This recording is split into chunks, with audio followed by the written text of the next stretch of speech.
the day with the TVZ coming off of MMA. You know, ended up was the score ended up being 0-2, I believe. Yes, yeah. 0-2. So, and viOLet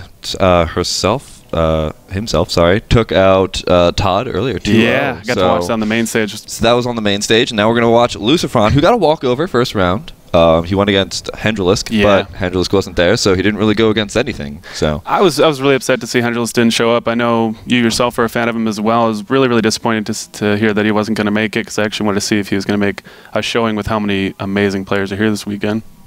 Well, unfortunately, we're not going to see any of his Hendrilisks do any damage to his opponents. We're only going to have to watch the walkover of LucifroN.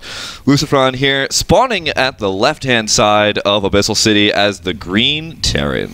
And, of course, playing for Team Carante. Can you roll your R's, by the way? I was going to ask you. Carante? Carante? Carante. Carante? Carante. Well, I speak German, so I guess I could roll my R's. Ooh. So we'll see what's going on over here from Team Azubu. It is viOLet, our red Zerg player, spawning over here on the right-hand side, throwing down some mana already. I like your camera work there. It's pretty talented. I am a well-practiced observer until I miss some major engagement. Yeah, somebody makes a Reddit thread, and it's going to be just awful. But I'm going to sit here and make the Reddit post under my desk here, just typing on my phone.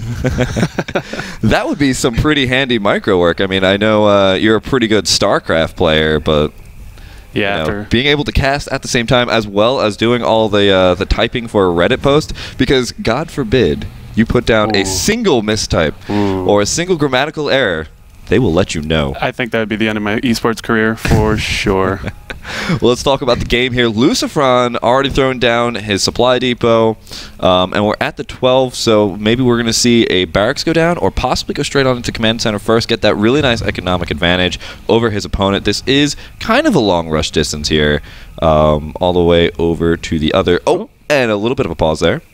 I'm upset. You're upset? We had to wait a long time to watch this game, and now we have to wait for a pause. But at least LucifroN had to wait for viOLet. Now viOLet's waiting for LucifroN, so maybe they're even in terms of. Yeah. Well, now we're 1 for 1 in pauses, and that actually makes 2 pause. So we need another 2, and we have a nice little bear or something coming out. So it looks like Space Shark in the middle of that. Yeah, it's not a J Shark. Don't get confused. We don't need any of that going on. So we do have the hatch first, along with the command center first, coming out from both sides. Nothing too crazy, of course. You know, a map like this, these players are very high caliber. So I mean, and it looks like actually a gas before his barracks. So that's kind of different.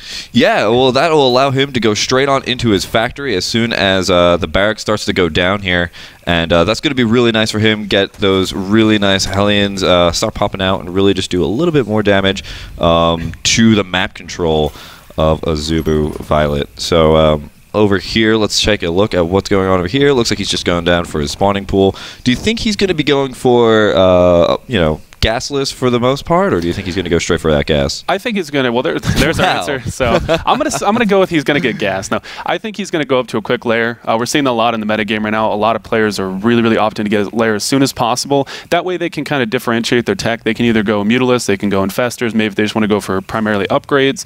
But we're seeing really quick layers. And on a map like this, I don't see viOLet taking a quick third. I see him going for a little bit more tech, just because of how short the distance is between the two. It's not short, but it's a little bit shorter than some of larger maps, obviously.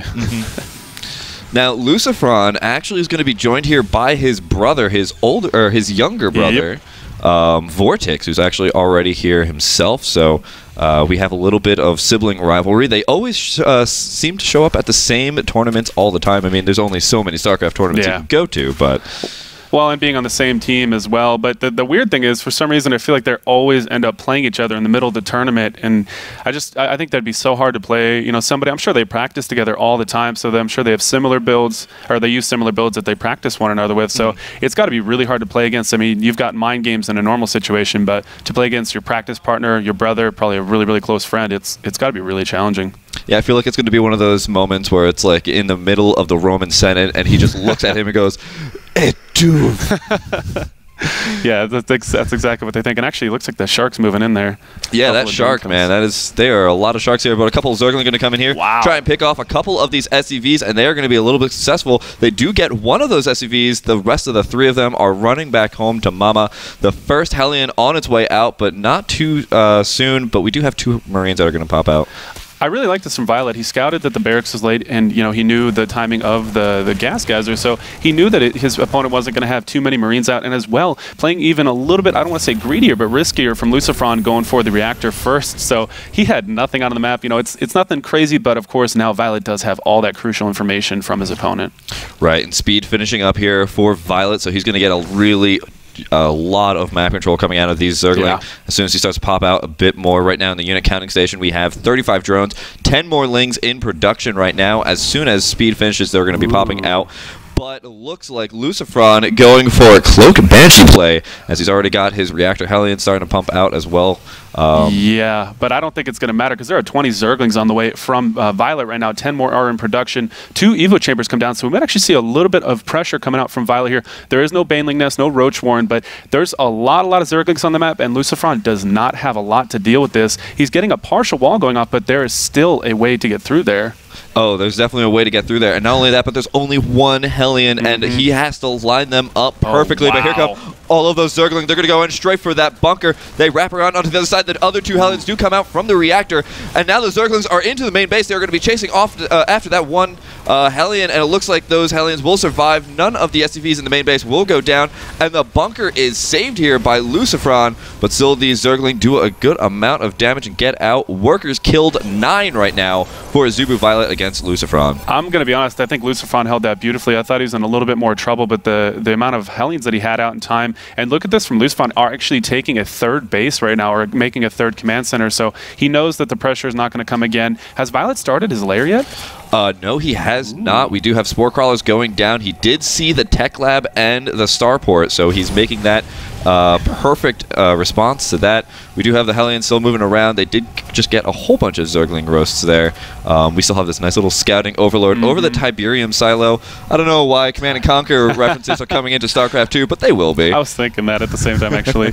But this is kind of interesting. LucifroN's moved across the map with 6 Hellion. He actually could apply a little bit of pressure, at least deny creep, because viOLet, he used all his Zerglings to play aggressive with. He has 12 more Zerglings in production. 1 is on the way. So, I mean, this amount of Hellions could actually do quite a bit of damage if he's not careful. Now, on this map, how do you feel about mech play? I'm always a fan of mech play. I actually encourage it as much as possible. On this map in particular, I think there's some really, really good spots he could get into with maybe a little bit of a contain going on, but it looks like he's actually doing some pressure with 2 Banshees and 6 Hellions. And this 3rd base actually might be in a lot of trouble. If he can target fire down the Spore Crawler with the Hellions, oh, looks like the Hellions are going to get fully surrounded, but actually doing a very nice job of trying to wiggle them away, getting behind the mineral patches, using the lineups as much as possible. It looks like all the Hellions are going to fall, and actually very nicely done by viOLet, cleaning up as much as that as he can, and really LucifroN can't do much else now. Yeah, especially with that Spore Crawler and the Queen there, there's not really too much damage he can do to the drones. The 2 Banshees will just kind of have to hang out for a little bit. Looks like they are going to start looking for what else they can harass. There's actually even random Spore Crawlers on the creep tumors here and there. Now, it looks like there are a bunch of Zergling coming over here to go into LucifroN's natural base, but a whole bunch of Hellions also got caught as well, leaving LucifroN completely undefended. He does have 2 more Hellions coming out, but he is going to be able to pick off, viOLet's going to be able to pick off just a couple more workers here, and this constant harassment is doing such good work for viOLet. Yeah, LucifroN's cutting a little bit of corners here. He wants to take his 30, wants to get up to 6 gas to really start pumping out mech units. He's going up to 5 factories right now with double upgrades going on. His first Thor is in production, and viOLet does see it with an Overseer scouting across, but both players are kind of cutting corners right now. We do have 5 Roaches in production, so ooh, very nice job with the 2 Banshees actually target firing down a couple of drones. They're actually getting the Queen extremely low, might be able to finish it off, and viOLet going for the appropriate tech, getting Roach speed, getting pathogen glands, and so, I mean, how do you feel about this response from viOLet so far? Oh, the response from viOLet is actually pretty well played. He did get the +1/+1 on his melee, so we probably will be seeing some Broodlords later on, just getting those all ready and set up so that once the Broodlords come out there, Broodlings will have the +1. But we also see the +1 range going down, as well as we see a couple of Roaches starting to pour out here. Noticing the huge mech switch coming out here from LucifroN, he's going to need those Roaches to really do a lot of damage. Thors are actually very weak to large numbers of Roaches, just because of how slow their rate of fire is. Roaches can just run up and just pick them off. Absolutely. Now, a little bit more Zergling harassment going around here, too. I didn't know the Marine's still on the map. Yeah, so it looks like more Hellions are coming out. No Blue Flame has been researched as of yet. And yeah, the Roaches are primarily to take out the Thors in low counts, and then he uses the fungal growth to really target down the Hellions, because otherwise those Hellions actually do quite a bit of damage just because of the magnificent AoE damage that they do. But Violet's going to have a pretty good composition. I want to see him take a 4th. There we go, actually, in the northern base, or the northern spot. And he does actually have a Hive on the way as well. Yeah, that Hive is going to be just jumping straight on into the Greater Spire. As we can see, the Spire is already going down. The timing should be perfect to see the Greater Spire and Hive finishing at the same time. We're going to go straight on into those Broodlord count. Looking at the anti-air response coming out here from LucifroN, he still has only the Tech Lab popping out Banshees. He's getting ready for Infestors that are going to be trying to fungal growth his army. And in using his Banshees, he can hopefully get a couple of fungal growths to go down straight on those Banshees as opposed to his main army. And that's going to be really helpful for his mech army. But if those Broodlords come out, he's only got Thors. Yeah, and you know, depending on what the timing is, we might see actually LucifroN go for something here. He's building quite a few Banshees still, and I really, really like this. He's just sprinkling a couple of them on top, adding in that DPS, because Banshee DPS is so crazy if they are left unchecked, especially if you were to catch, you know, Violet without a detector or if any sort of detection whatsoever. So I'm actually really happy to see that from LucifroN. He's not overdoing it and building, you know, like 10 or 15. He's only got 5, I believe, on the map right now. But yeah, that's a scary thought right there. I want to watch the 5-man Infestor hit squad come over to this third base. LucifroN just barely grabbing this third base right now. He's starting to rally some SCVs over there. But the 5-man hit squad, where did it go? There it is. It's still going. It's creeping, and it's going straight on into there. Now, is it going to be a whole bunch of infested Terrans? I sure hope so, because he can target down this entire command center very quickly. And there go all of those infested Terrans going straight down, and it looks like he's going to try and lift and get away. Now, here comes the Hellions in response. It looks like he's not going to be able to take down that third base at all. So that's actually a lot of energy he did spend there, but he did get a couple more SCVs kills. Yeah, so now it's going to be going up to 24 versus 11. But here comes another huge bunch of Roaches trying to single target some of these Thors down, and those Thors take a long time to remake. Yeah, and I'm surprised that LucifroN hasn't pulled SCVs to start repairing, because now the Thors are starting to get targeted down. There we go, starting to get the repairs going. That Thor is getting targeted down. Looks like the Hellions are coming up with the Banshees. The Banshees in combination should be able to clean this up very, very quickly. And I think Violet's doing a great job of just splitting up LucifroN. His split micro right now is not helping him out too much. And it looks like another wave of eggs have been dropped by those the 5-man hit Infestor squad, and they're targeting down some of the SCVs, some of the mules down at the bottom base, along with the command center. Oh man, those space eggs just apparently erupt not into chickens or space chickens, they erupt into horribly deformed, infested Terrans, and they are really good at taking down the mules that were already there, which is going to be a lot of energy that was spent there by LucifroN. Now we start to see some of these Broodlords starting to come out. We have +2 range weapons going down here for the ground army, as well as looking at what LucifroN's upgrades at. He's got 2-2 right now. He still has not started his 3-3, but here comes a large army. There goes another fungal growth on the Banshees. There's only a handful of Thors here, but the amount of Roaches are actually pretty small as well. Those Broodlords are really the scary part of this army.